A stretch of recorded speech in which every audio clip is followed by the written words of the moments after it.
Magandang araw guys! So ituturo ko po ngayon kung paano magluto ng ginataang gabi with suso. So ayan, panoorin nyo po sa video guys na kailangan yung tangkay ng gabi ay slicein po muna at balatan tangkay.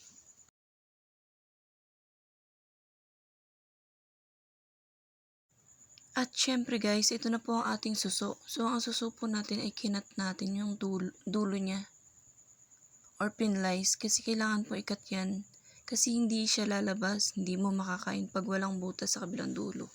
At ito na rin naman po ang ating panggisa, bawang, sibuyas at luya.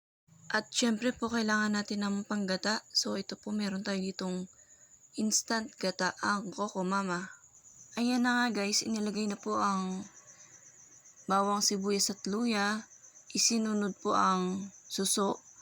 At pagkatapos po ay ang gulay na gabi.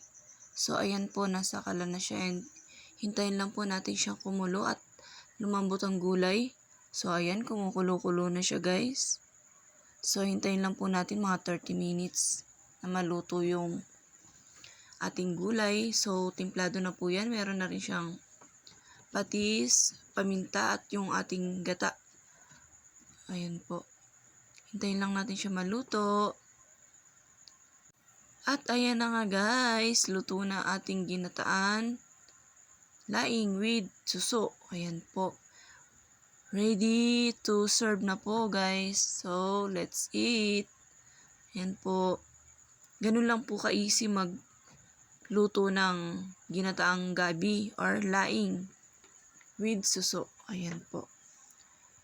So guys, kung di pa po kayo nakasubscribe sa aking YouTube channel, huwag niyo pong kalimutan i-click ang like and subscribe